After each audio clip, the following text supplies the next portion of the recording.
There's private equity firms that are literally buying up YouTube channels, spending millions and millions of dollars. Why? They're not doing that for other platforms. It's because of the back catalog. They still get views. It's actually a real media asset. It is a channel, right? That people can watch and consume that content.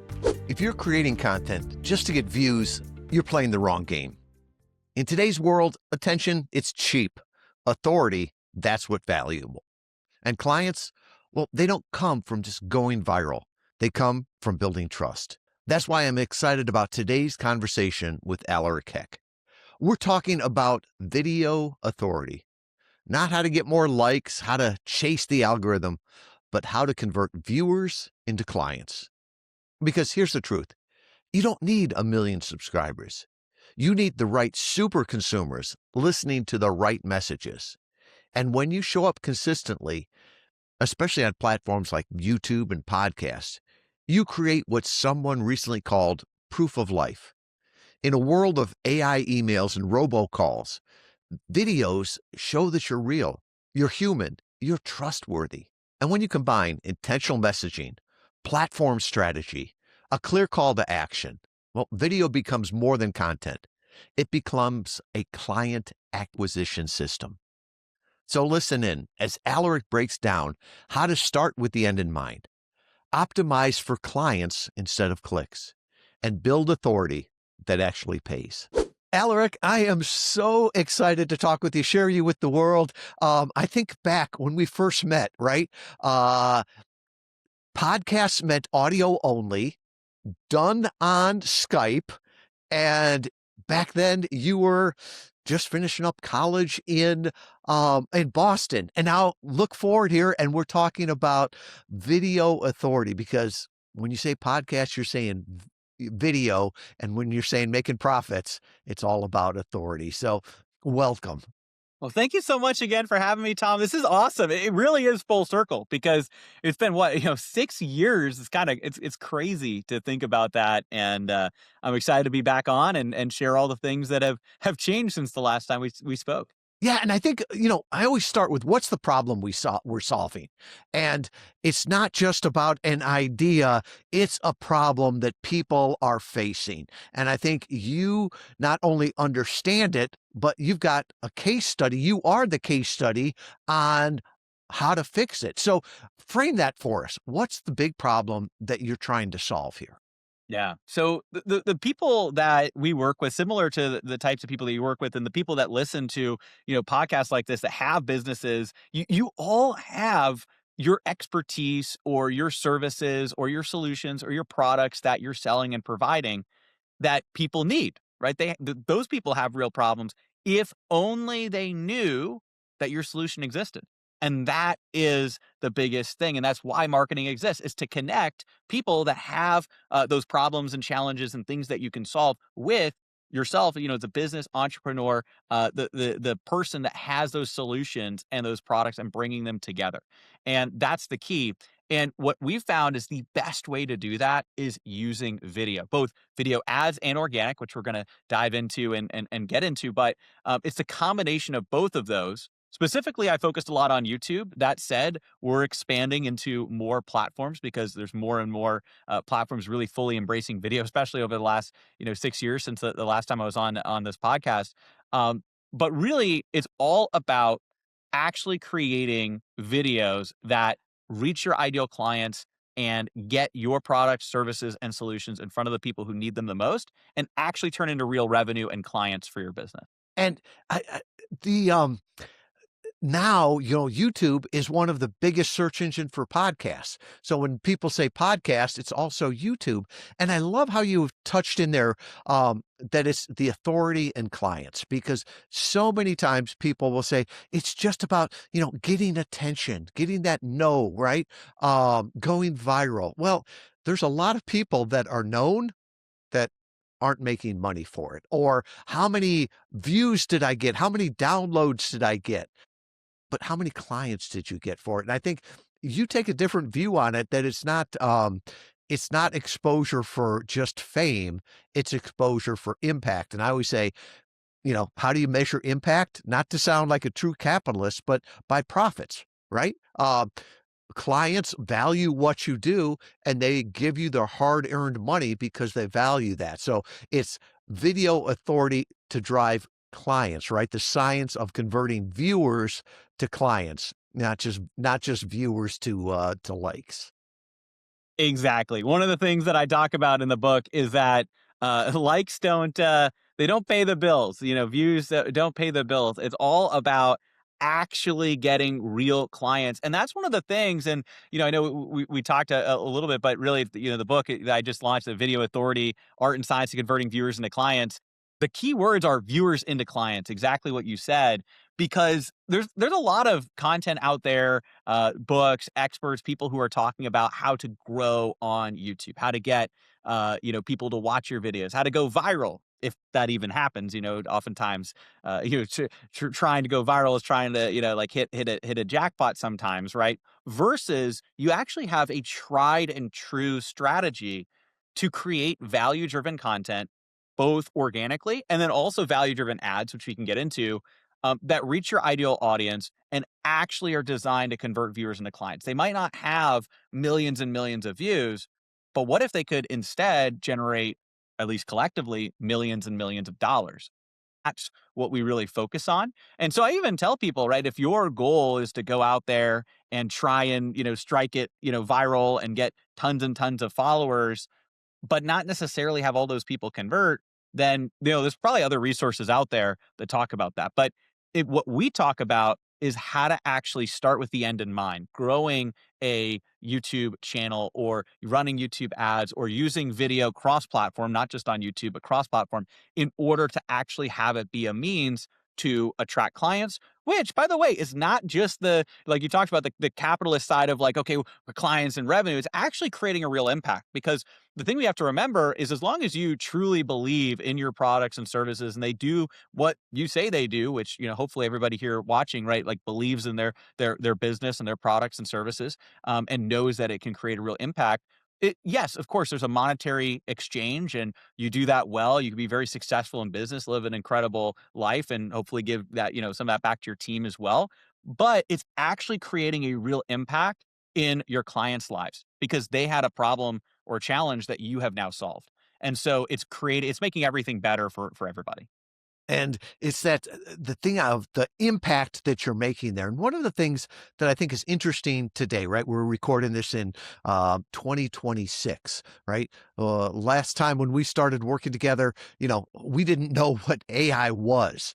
But today, you talk about that authority. And I heard somebody refer to it the other day as proof of life in marketing. And it was interesting. And it's like, I never thought about that. But when I pick up the phone now, it's like, oh, is that an AI robocall? When I get an email, is that just, AI that scraped my LinkedIn? But when I'm actually watching a video, right, and I see Aleric and I see him smiling, and it's like, I've got that trust. I know it's a real person. And I think that's one of the things that makes podcasts, videos so powerful. It's like ultimately we want that know, like, and trust, and to know, like, and trust it's a human. So do you see that becoming more and more powerful now as people are trying to connect with somebody real? Absolutely. And that's the big thing. And I also think with video and with podcasts, so it's really interesting, us talking on here, it's like those are a couple of areas that are exploding because it is one of the areas where you can still tell, is this real or not real, and you can feel the authenticity. Now, are there AI videos? We can talk about AI videos. Actually, some really interesting results that we found because we tested AI, ads versus non-AI versus hybrid. We're going to talk about that, or if you want, we can talk about that in a second. But when it comes to authenticity, to really answer that side of the question, people are craving that. And the other thing is, this is your opportunity to stand out, right? And you know this too, because it's like putting in the effort. A lot of people, they don't go and do that. It's, like the average, podcast not going over, 7 episodes. I don't know the stats on, the average guest of how many podcasts they go on, but it's like one of those things. People get excited, they do something, and then they stop. Well, it's the same thing with video, right? People get excited, they do something, and then they stop, and then maybe they switch to AI. And the AI content looks like everybody else's AI content. So if you are one of the few people, just like one of the top 10% of podcasts that, or maybe podcast guests, right, that's actually consistently doing it, or if you are in that top 10% of people that's actually consistently posting videos, I should probably pull the stat on this, but it's got to be less than 10% of the people that actually post videos. I mean, maybe even every week, let alone every day. Every day, it's probably like a percent or two or three. But and I'll pull the actual stats, so don't quote me on those. But it's got to be pretty low, based on what I've seen and all of that. If you're one of those people that posts even just a video once a week, and then of course, if you really want to step up there, like doing daily, or what I like to do is like no pressure daily. So daily, but if something pops up, no big deal. That's what I tell people. Because then it's also more authentic. But essentially, um, doing that consistent content is going to connect you with your ideal audience and actually prove your authenticity and build a know, like, and trust, unlike anything else can. And I hear people will say, well, it's not efficient, right? In that same time, I could spam a million people, right? That's efficient, but it's not effective, right? And, maybe you can go into some of those, things that you have learned over here because you make it look easy and efficient, right? But I know it's effective. And how many times does somebody pick up a phone or a camera and it's like, well, what do I talk about? What do I do? But you always seem like you get things that are meaningful, impactful, and I always, okay, I admit I'm on TikTok. I spend too much time on TikTok, but only the people that I follow. And you're one of those followers because everyone brings value and brings that trust up there, brings your authority up.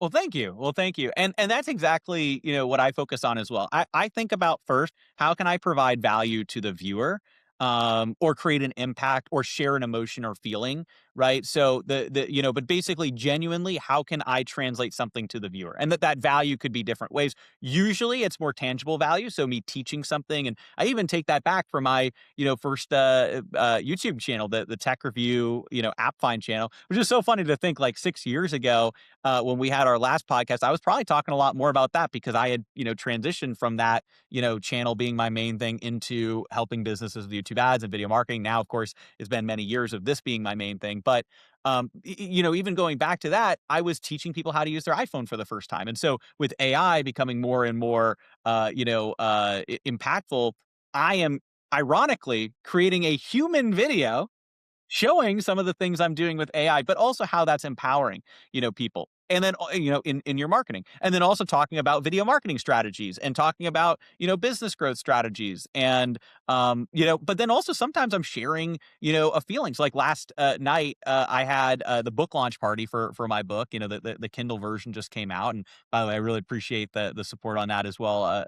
Tom, I know you grabbed a copy on the Kindle launch day. So I appreciate that. And so I had that book launch party, and so I created a video that was talking more about the feeling that I wanted to share and how, like, I was just really grateful for all the people there, all the support, people there, but also the people, not there, who have supported the book and supported me along the way. And that also is thinking about the viewer, because while it might look like that's for me, and it is to a degree, but it's also to share, hey, like, I genuinely, appreciate, first of all those people, how to win friends and influence people, right? Give the, honest and sincere appreciation. But then in addition to that, it also showcases to other people who are looking at that, hopefully a positive, uplifting feeling. Maybe it inspires people to do a book themselves, or whatever happens to be. And so I think that with that type of content, um, I think about the viewer first. And an easy way to think about this is, I have a few key frameworks. I talk about this in the book as well. There's also a GPT that I made as well, that it's like one of the bonuses that people can grab. But basically, what you can do is ask yourself, okay, what is my ideal client? With my ideal client, what are they thinking about? That's a big problem in their lives. What is a dream that they have? What is a subtle challenge that they face that they don't want to admit? Right? What is one of their secret desires that they have? Right, with your ideal client. And then how can you create content that speaks to that solves their problems, speaks to their dreams or their goals, right? That maybe knows them better than they know themselves. if you can create that piece of content that's really valuable, the thing is, AI can be a partner to help you know how to share your expertise. Don't let AI write the video for you. That's not what we're talking about. But what we are talking about is, and there used to be other tools, you probably remember, like Answer the Public, right? Before AI, we were going to Answer the Public and we're saying, okay, what are people asking? What are the questions people are asking? I will answer it. Answer the Public didn't say, here's the answer. You have the answer as an expert.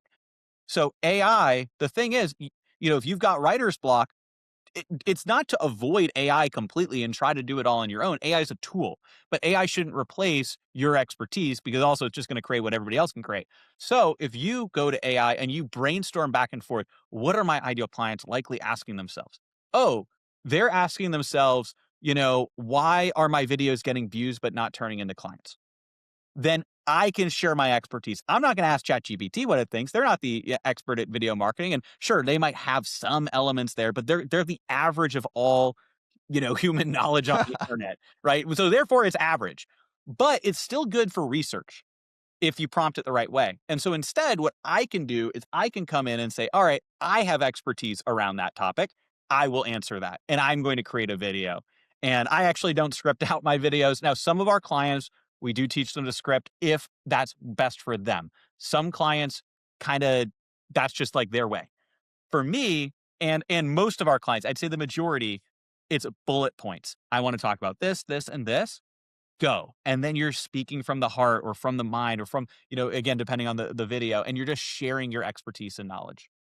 And it's I love how you're intentionally starting with the end in mind of what do you want the viewer, who's ever consuming the content, to feel, to do that emotion. So it's putting it on them and intentionally, not just, hey, today I'm speaking on this, right? Nobody remembers or gets motivated by a college instruction, right? You're just taking notes. You're trying to pass the test. But those conversations that stay with you are the ones that leave you with something to feel, to do, to really aspire to.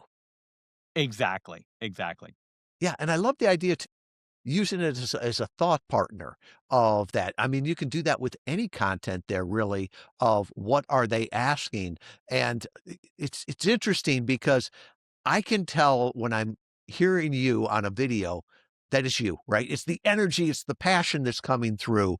And my team, even, we've got like a Tom AI bot, right? And sometimes they'll go to that and say, it's quicker to get questions answered there because there's not the ums, the uhs, and all the tangent stories. But it's really clear that it's not Tom. Yeah. So talk to me about more this idea of more is better, better is better, right? Because I think too many times people just think it's a numbers game. And you have seen that and you have proven it wrong. Yeah. Well, exactly. That's the thing is a lot of people think that getting more views, getting more likes, getting more subscribers is going to always equal more revenue for your business or more impact that you're creating. But that's not always the case. And I've actually seen this firsthand, right? And I used the example before I talked about, right? You can't take likes and, views to the bank, but I'll give you an exact example. So I started out 16 years ago now, actually almost 17 years. It's kind of crazy. Back in 2009, I started out creating app reviews, tech tutorials. And yes, I was doing that when I was pretty young. I was doing it through high school and college, basically filming videos showing people how to use their iPhone for the first time, tech tutorials. And I grew that channel. It grew it to over 600,000 subscribers. I mean, really, during the time that we were growing it, we grew to about 500,000. In the last, it's kind of funny, probably in the last like 6 years, it's probably grown 100,000 because, I ended up having somebody else kind of take over some of the content, kind of run it in the background, and did well kind of since then. But when I pulled myself out, I wasn't really focusing on the growth there like I was when I was first growing it. So grew to that area. In its lifespan, the last time I ran the numbers, which probably was like maybe half a year ago, but last time I ran the numbers, it had done $2.4 million in revenue over that 16 or so years. Now, again, that's nothing to sneeze at. That's not, like obviously, I know that's real, money coming from that. That said, it is over a long period of time. And on the flip side, and I worked really, hard to be able to produce that, especially, producing the content, getting it out there. And it didn't translate as well when I had somebody else become the new host, just transparently. And the person that I brought in was amazing. It just was a little bit different, kind of transition the audience over. And so, we actually just ended up kind of putting a pause on that, and now I might actually do some AI stuff on that channel, we're gonna see, but so I might be reclaiming that channel, that's a separate story. But anyways, over that time, and then, from there though, on the other side, by the way, not creating AI content about AI, just to clarify, so not to go back on what I was saying. Me recording real human content, talking about AI, but anyways, I digress. Um, all that being said, the, um with my other business at Outreach that I've been focused on and that I've been building up, that business with my YouTube channel, it has 83,000 subscribers. My, Aleric Heck YouTube channel that people go and watch. On that channel, I'm talking about marketing. I'm talking about business. I'm reaching a my ideal client, the people who are actually interested to learn and grow. I'm also running ads from that channel. Now it's done from that channel, but I'm running ads from that channel. I'm creating content from that channel, all targeted to that avatar. That business, and again, I have to pull the most recent stats, and now we have different payment processors, so that's all a whole, whole process to grab like lifetime stats, versus like annual and all that stuff. But we've done over $37 million, across like lifetime, and it's more. I'm being conservative with that number. It's more than that, but I would need to add it all up. But basically, over that amount, that's over. What is that like? 13, 14 times plus, what my, other, business, AppFind, did with the YouTube channel. The idea that I think about, right, is I was creating content that appealed to a lot of people. I was creating ad revenue with the original channel, and I was going after the classic influencer play of get views and likes and subscribers, and that's the goal, and the money will come. Well, the views and likes and subscribers grew the most. That was the goal. And money was secondary, and it came, and it did come, and it was good. On the other side, I built this business with the goal of getting clients and revenue, and reaching my ideal people. And the views, likes, and subscribers would come secondarily. So what did I get more of?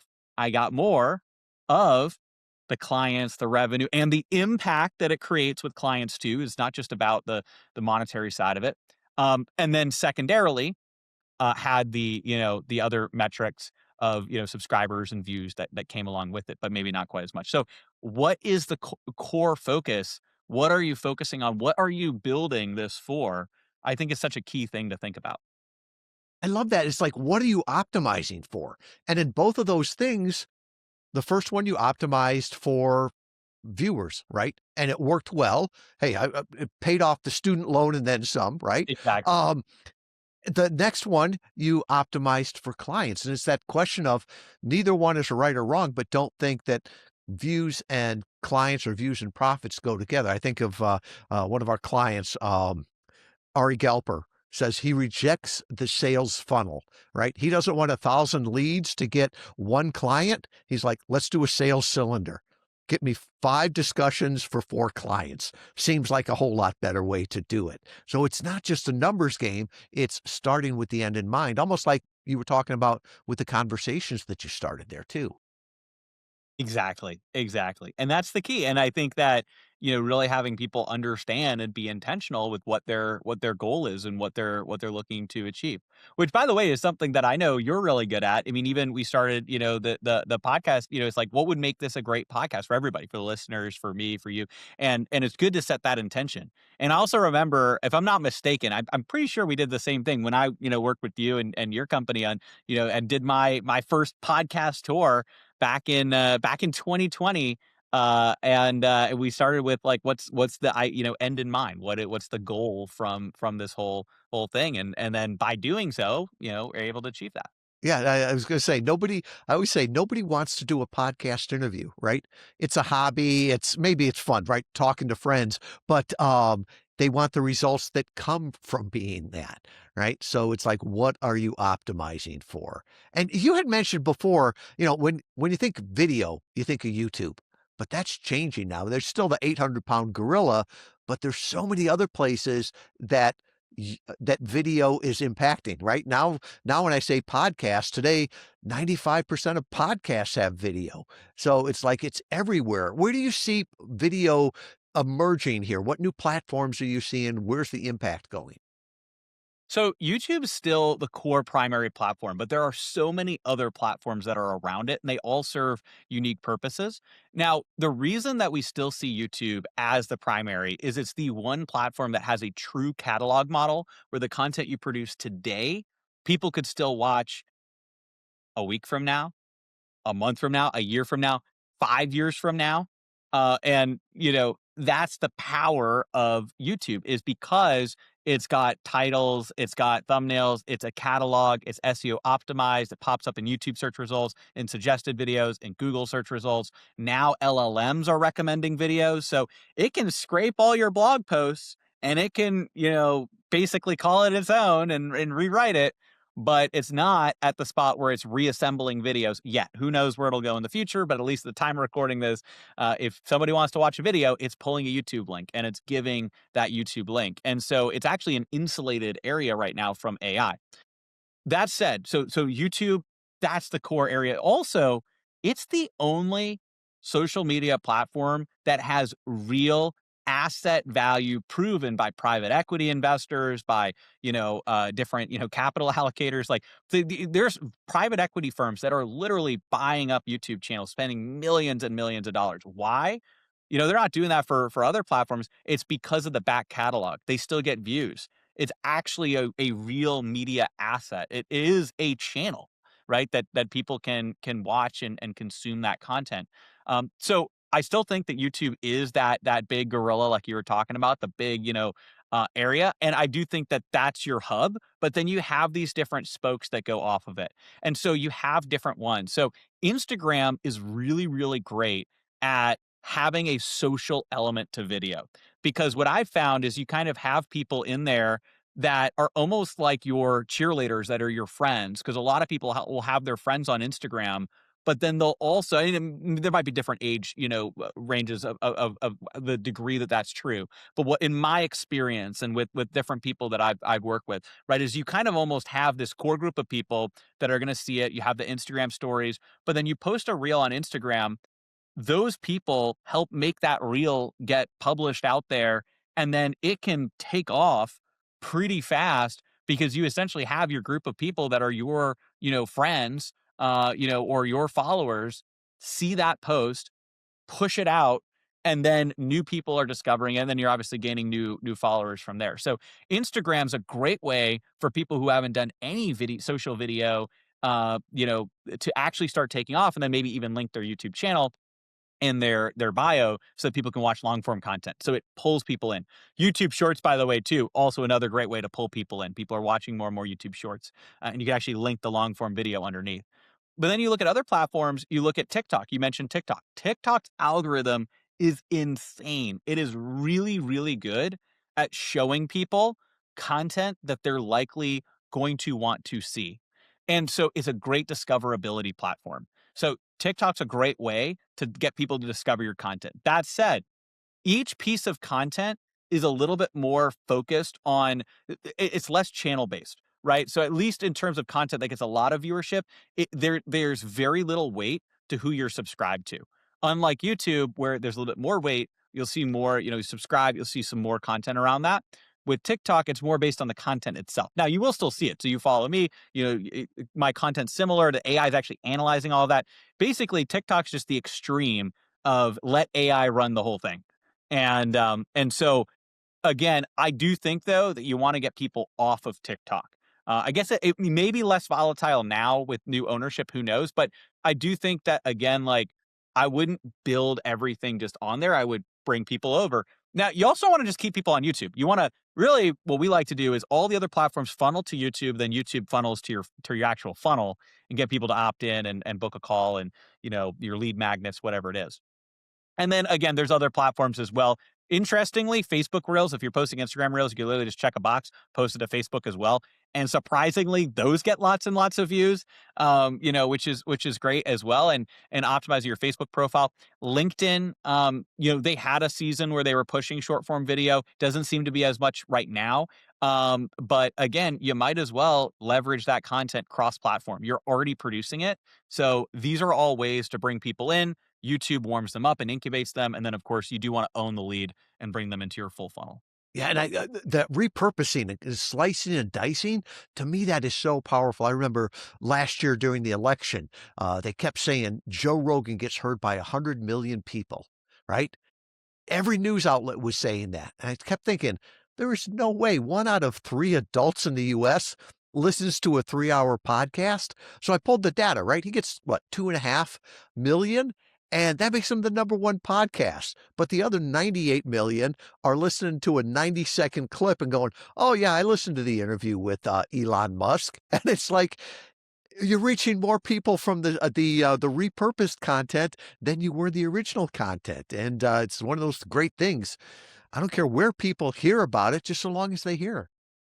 Exactly. And that's the thing, is why not? It's like free advertising. Why not post on all these different, platforms and get, your content out there?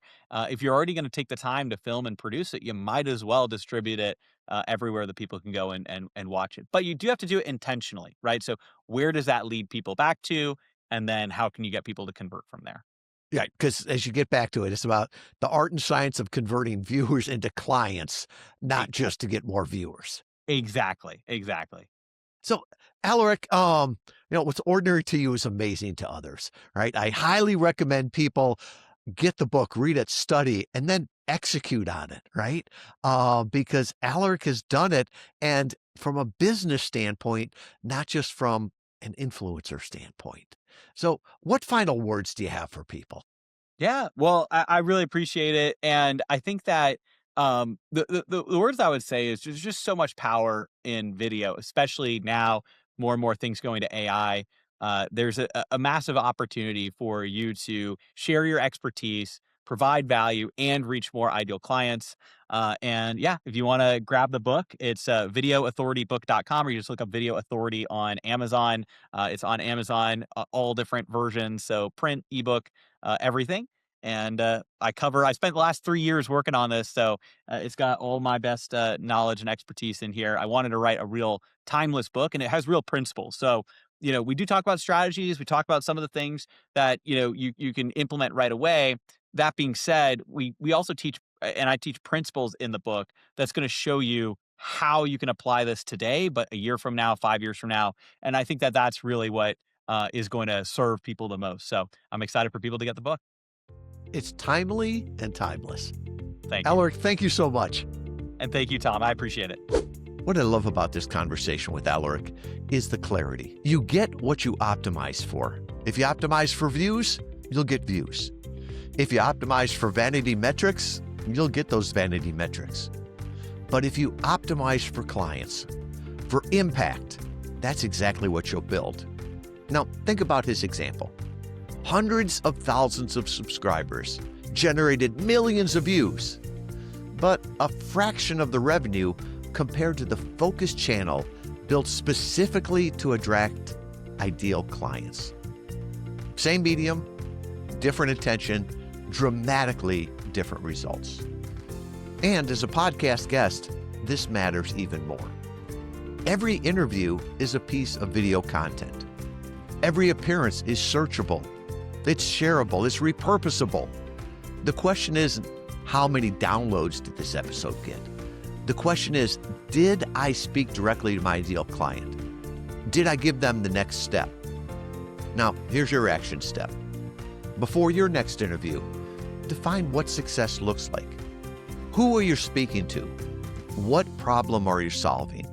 And what is the clear action you want the listener to take? You see, authority isn't built by accident. It's built intentionally. Optimize for clients. Serve deeply. Show up consistently. That's how you turn podcast interviews into real profits.